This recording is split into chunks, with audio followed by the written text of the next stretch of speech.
හරි. එතකොට ළමයි අද අපිට මේ වීඩියෝ එකෙන් කතා කරන්න තියෙන්නේ අපේ accounting වල තියෙන වැදගත්ම තියරි පාඩමක්. ඔයා දන්නවා දැනට අපිට තියෙන තියරි පාඩම් දෙකයි. පළවෙනි පාඩම සහ මේ සංකල්ප පාඩම. එතකොට අපි අද කතා කරන්නේ මේ සංකල්ප පාඩම ගැන. හරිද? හරි. එතකොට මේක ගොඩක් වැදගත් පාඩමක්. MCQ වලින් හරිම ලේසියෙන් ලකුණු ටිකක් එකතු කරගන්න පුළුවන්.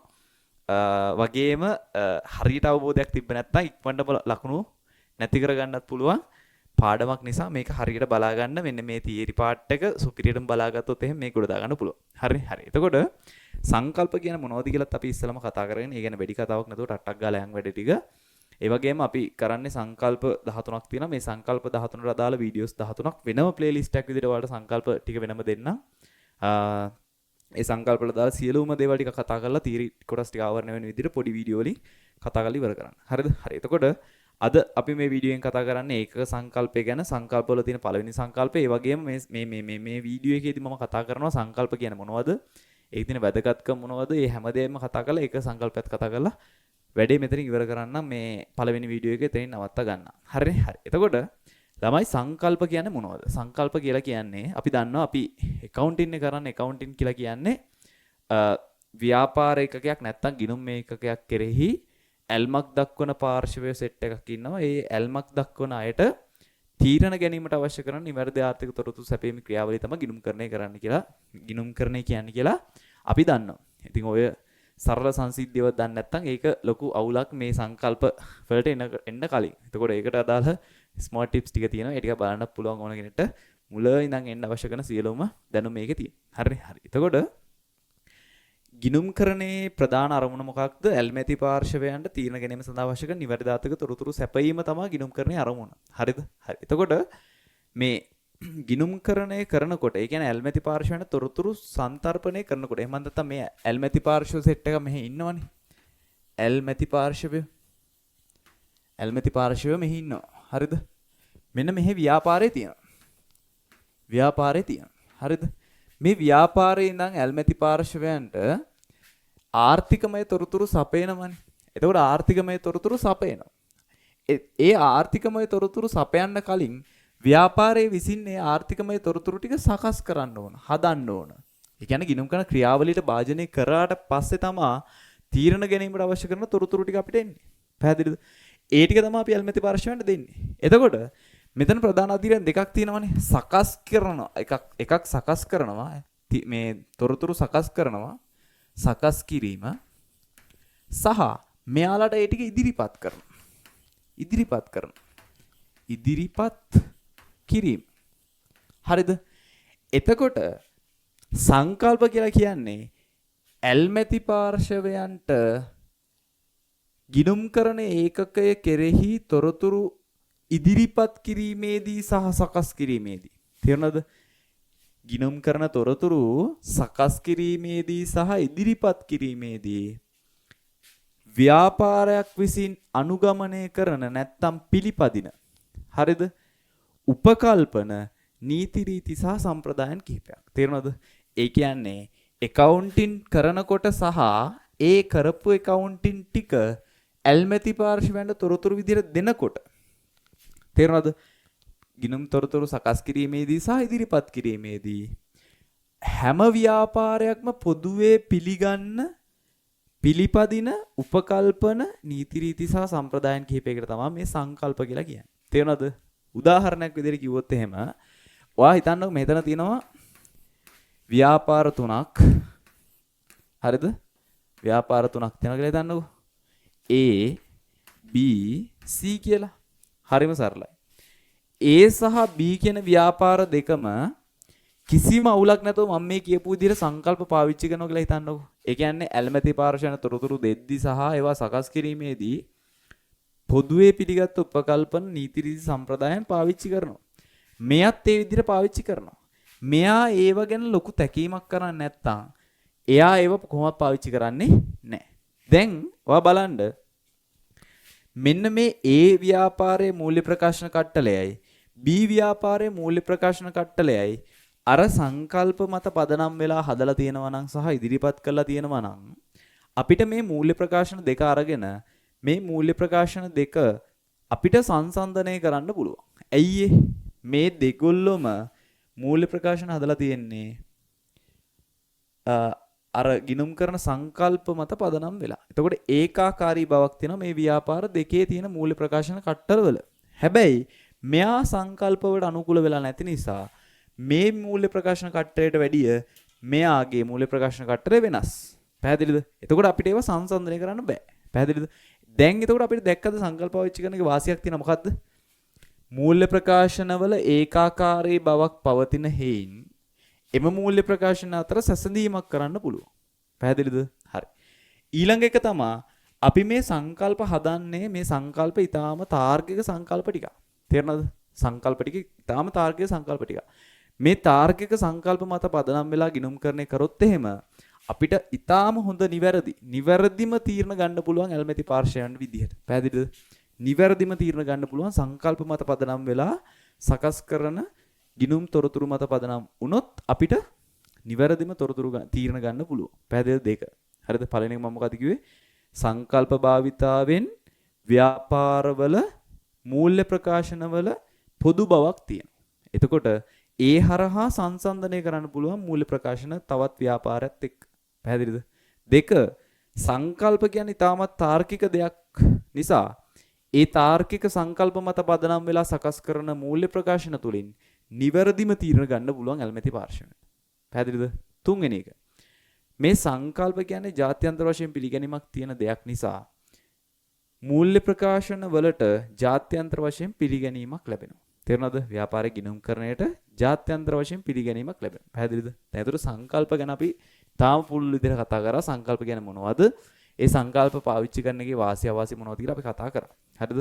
සංකල්ප කියලා කියන්නේ ව්‍යාපාරයේ ඇල්මැති පාර්ශවන තොරතුරු සැපීමේ ගිණුම් කරන කියලා කියන්නේ.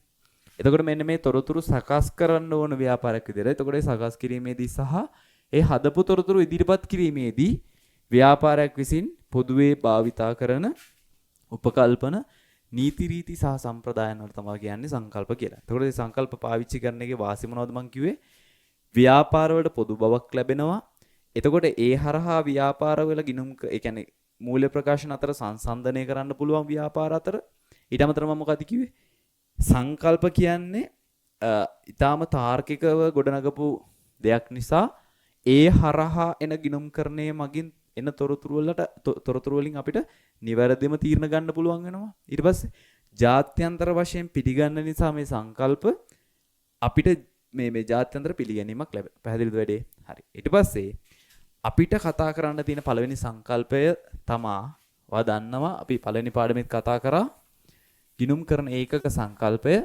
තාම සරල සංකල්පයක්. අපි ඒකත් ටක් ගාලා කතා කරලා ඉවර කරගමු. කට්ටි ස්කිප් කරන්න එපා මේක. මොකද මේ සංකල්පේ සරල වුණාට සංකල්පේ භාවිතයන් අපි මේ සංකල්ප පාඩමේදී කතා කරනවා. ඒක ගොඩක් වැදගත් MCQ ටිකේම ගොඩ දාගන්න. හරිද? එතකොට ඒකක සංකල්පයේදී කියන්නේ ඔයා දන්නවා ව්‍යාපාරයක් ආරම්භ කරනවනේ අයිතිකාරයා විසින්. අයිතිකාරයා විසින් ආරම්භක ප්‍රාග්ධනය යොදලා අවශ්‍ය කරන සම්පත්තික යොදලා ව්‍යාපාරය ආරම්භ කරනවා අයිතිකාරයා. හරිද? එතකොට ව්‍යාපාරයට අපි ගිණුම් කරන්නේ කරන්න යද්දී ව්‍යාපාරයට අදාළව අපිට තොරතුරු රාශියක් එන්න පුළුවන්. ඒ තොරතුරු වලින් අපි මොනවද ගන්නෙ මොනවද ගන්න නැත්තේ කියලා අපිට පොඩි ගයිඩ්ලයින් එකක් දෙනවා මෙන්න මෙහෙම. හරිද? ඔයා හිතන්න ව්‍යාපාරයේ අපිට එක මාසෙක තොරතුරු ටිකක් දෙනවා කියලා හිතන්නකෝ. 20යි 25 ජනවාරි මාසෙට අදාළ තොරතුරු ටිකක් දෙනවා. හරිද? ABC ව්‍යාපාරය කියලා හිතන්නකෝ. ABC ව්‍යාපාරය. හරිද? ABC ව්‍යාපාරයේ මේ ජනවාරි මාසේ ගැනුම් වටිනාකම ලක්ෂ 5යි කියන්නකො. ගැනුම් වටිනාකම ලක්ෂ 5යි කියන. ඊට පස්සේ අපිට කියනවා ABC ව්‍යාපාරයේ ජනවාරි මාසයේම විකුණුම් 7,50,000. හරිද? 3 ABC ව්‍යාපාරයේ අයිතිකරුගේ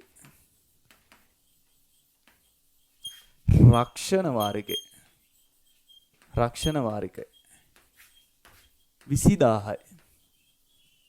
හරිද? 4 ABC ව්‍යාපාරයේ අයිතිකරුගේ නිවසේ කුලිය 25000යි. ඔය විදිහට අපිට තොරතුරු ටිකක් දෙනවා මේ ටිකෙන් ගිණුම් කරන්නේට පාවිච්චි කරන්න පුළුවන් තොරතුරු මොනවද? පාවිච්චි කරන්න බැරි තොරතුරු මොනවද කියලා අපිට වෙන් කරගෙන ගිණුම් කරන්නේ කරන්න කියලා. හරිද? දැන් ඒකක සංකල්පයේදී කියන්නේ මෙන්න මෙහෙම දෙයක්. හරිද? මේ පැත්තේ ව්‍යාපාරයේ තියෙනවා. එහා පැත්තේ අයිතිකාරයා ඉන්නවා.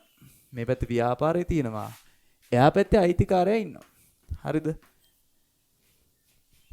ඒකක සංකල්පයේදී කියන්නේ ව්‍යාපාරයේ පටන් ගත්තේ අයිතිකාරයා වුණාට ව්‍යාපාරය කියන්නේ ස්වාධීන පැවැත්මක් තියෙන තනි ඒකකයක් කියන එක තමයි ඒක සංකල්පයේදී කියන්නේ.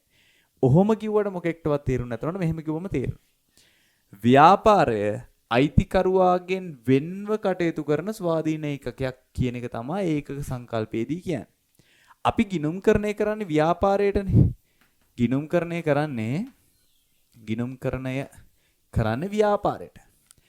එතකොට පාවිච්චි කරන්නේත් ව්‍යාපාරයේ තොරතුරු විතරයි. අයිතිකාරයාගේ පෞද්ගලික තොරතුරු ව්‍යාපාරයේ ගිණුම්කරණයට ඇතුළත් කරන්නේ නැත. පැහැදිලිද? ඒකක සංකල්පයෙන් මොකක්ද කියන්නේ? ව්‍යාපාරය අයිතිකරුවාගෙන් වෙන්ව කටයුතු කරන ස්වාධීන ඒකකයක් බව මේ ඒකක සංකල්පයෙන් පැහැදිලි කරනවා. හරිද? ඒ කියන්නේ ගිණුම්කරණයේ ව්‍යාපාරයේ ගිණුම්කරණය සිදු කරද්දී ව්‍යාපාරයේ තොරතුරු පමණක් ගිණුම්කරණයට භාවිතා කරන අතර අයිතිකාරයාගේ පෞද්ගලික තොරතුරු ව්‍යාපාරයේ ගිණුම්කරණයට ඇතුළත් කරන්නේ නැහැ. පැහැදිලිද වැඩි? හරි. එතකොට ඒකට අනුව අපි මේ ටික දාලා බලමු මේ ඒක සංකල්පයට අදාළයිද නැද්ද කියලා. ABC ව්‍යාපාරයේ ජනවාරි මාස ගැනුම්. ABC ව්‍යාපාරයේ ජනවාරි මාසයේ ගැනුම්. ඒ කියන්නේ ව්‍යාපාරයට අදාළ නිසා අනිවාර්යෙන් මේක ගන්නවා. 2. ABC ව්‍යාපාරයේ ජනවාරි මාස විකුණුම් 7,50,000. ABC ව්‍යාපාරයට අදාළයි ව්‍යාපාර විකුණුම් නිසා ඒක ගන්නවා. 3. ABC ව්‍යාපාරයේ අයිතිකරුගේ දැක්කද? ව්‍යාපාරයේ අයිතිකාරයාගේ කියන්නේ මේකගේ පැත්තේ. එතකොට අයිතිකරුගේ රක්ෂණ වාරිකය 20000 කිව්වට ඒක මෙයා තනියම කරගන්න ඕන එකක් නිසා ඒක ව්‍යාපාර ගිණුම් කරන්නට ගන්නෙ නෑ ඒක සංකල්පයට අනුව. 3. ABC ව්‍යාපාරයේ අයිතිකරුගේ නිවසේ කුලිය කියන්නේත් එමමයි අයිතිකාරයාගේ නිවසේනේ. එනක අපි ගිණුම් කරන්නට ගන්නේ නෑ ව්‍යාපාරේ. පැහැදිලිද? හරි. එතකොට මම දැන් ඔයාලට කිව්වා සංකල්ප කියන්නේ මොනවද කියලා පැහැදිලි කරා. සංකල්ප වාචිකනේ වාසි කතා කරා. ඊට පස්සේ ප්‍රධානම සංකල්පේ නැත්තම් පළවෙනිම සංකල්පය අපි කතා කරා මොකද්ද? ගිණුම් කරන ඒකක සංකල්පය ගැන කතා කරා. ඒකක සංකල්පේ පැහැදිලි කරා. දැන් මම කියන්නම් ඒකක සංකල්පේ ඔයාලට මූල්‍ය ප්‍රකාශන තුල දකින්න පුළුවන් අවස්ථා. මේක ගොඩක් වැදගත් ඈ. මේක බලා ගන්න. ඒකක සංකල්පේ මූල්‍ය ප්‍රකාශන තුල දැකිය හැකි අවස්ථා. හරිද? මෙන්න මේ විදිහට තියෙනවානේ ආදායම් ප්‍රකාශනය සහ මූල්‍ය දත්ත ප්‍රකාශනය. හරිද? ආදායම් ප්‍රකාශනය සහ මූල්‍ය දත්ත ප්‍රකාශනය තියෙනවා. හරිද? මෙන්න මෙතන ලාභය හෝ අලාභය ගණනය කරනවා. ආදායම් සහ වියදම් විතරයි ගන්න. මෙතන මූල්‍ය තත්ත්වය ගණනය කරනවා. හරිද? එතකොට ඔයා දැකලා තියෙනවා මේ මම කතා කරන්නේ ඒකක සංකල්පයේ මූල්‍ය ප්‍රකාශන තුල දකින්න පුළුවන් අවස්ථා.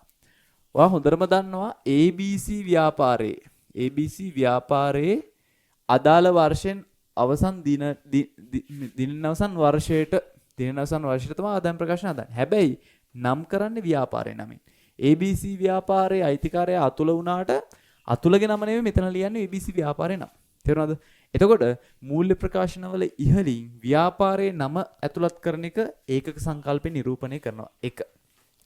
මොකද්ද මම කිව්වේ? මූල්‍ය ප්‍රකාශන කට්ටලේ ඉහළින් ව්‍යාපාරයේ නම ඇතුළත් කර දැක්වීම ඒකක සංකල්පේ දකින්න පුළුවන් පළවෙනි අවස්ථාව. 2. ඔයා දන්නවා හිමිකම ආශ්‍රිත සංකල්ප අපි කතා කරා ස්මාර්ට් ටිප් එකක්. එතෙන්දී අපි කතා කරා මෙන්න මෙහෙම දෙයක්. හිමිකම කියලා කියන්නේ ව්‍යාපාරයෙන් අයිතිකරුවා වෙනුවෙන් පවතින කොටසටනේ. එතකොට මෙන්න මේ ව්‍යාපාරයේ මූල්‍ය තත්ත්වය නිරූපණය කරන්න මෙතනනේ. එතකොට තියෙනවා මෙතන සම්පූර්ණ වත්කම් තියෙනවා. මෙතන තියෙනවා හිමිකම්. හිමිකම් තියෙනවා. හිමිකම් වල ප්‍රාග්ධනය ධන ශුද්ධ ලාභය අඩු කළා ගැනිලි. දැක්කද? ගැනිලි කියන්නේ අයිතිකාරයා තම පෞද්ගලික ප්‍රයෝජන සඳහා ව්‍යාපාරයෙන් ගනු ලබන මුදල් සහ භාණ්ඩ. මූ ගිහිල්ලා මේකෙන් ගන්න මුදල් සහ භාණ්ඩ වල තමයි ගැනිලි කියලා කියන්නේ. එතකොට ගැනිලි ව්‍යාපාරයේ විසින් අයිතිකාරයාට හිමි විය යුතු කොටසෙන් අඩු කරලා පෙන්නනවා හැම වෙලෙම. තේරුණාද? ගැනිලි කියන එක ව්‍යාපාරයේ අයිතිකරුවා පෞද්ගලික ප්‍රයෝජනට ගන්න ඒවා. එතකොට ව්‍යාපාරයේ අයිතිකරුවාගේ තියෙන කොටසෙන් ඒක අඩු කරනවා ගිණුම් කරන එක කරද්දි. දැක්කද? ගැනිලි හිමිකමෙන් අඩු කොට දැක්වීම. පැහැදිලිද? පැහැදිලිද? ඊට පස්සේ ඒකක සංකල්පය තව දකින්න පුළුවන් අවස්ථා තියෙනවා අපිට. මොකද්ද මම කිව්වේ පළවෙනියටම? ව්‍යාපාරයේ නමින් මූල්‍ය ප්‍රකාශන කට්ටලය නම් කරන්නේ අයිතිකාරයාගේ නම ඒකට අදාළ කරගන්නේ. ඊට පස්සේ හිමිකම යටතේ අයිතිකරුවා විසින් සිදු කරන ලබන ගැනිලි අයිතිකරුවාගේ හිමිකමෙන් අඩු කරලා දක්වන එකත් ඒක සංකල්පයේ මූල්‍ය ප්‍රකාශන තුල දකින්න පුළුවන් අවස්ථාවක්. පැහැදිලිද වැඩේ? පැහැදිලිනේ? හරි. එතකොට ඒකක සංකල්පයට අදාළ සියලුම වපසරිය අපි කතා කරලා තියෙන්නේ. ඒක මූල්‍ය ප්‍රකාශන තුල දකින්න පුළුවන් අවස්ථාත් අපි කතා කරලා ඉවරයි. මේ විදිහට සංකල්ප 13ක් මේ සීරීස් එක කතා කරලා ඉවර කරනවා. ඒ නිසා දිගටම අපේ වීඩියෝස් ටික හරියට බලන්න. හරිද? ඔයාලගේ MCQ ටික ගොඩ දාගන්න. ඒත් එක්කම අපේ hard track සීරීස් එකත් බලන්න. මේකත් එක්ක කම්බයින් වෙලා යනකොට ගොඩක් ඔයාලට වැඩේ ලේසි වෙයි. හරිනේ? හරි. එහෙනම් අපි ඊළඟ වීඩියෝ එකකින් ආයෙ සෙට් වෙමු.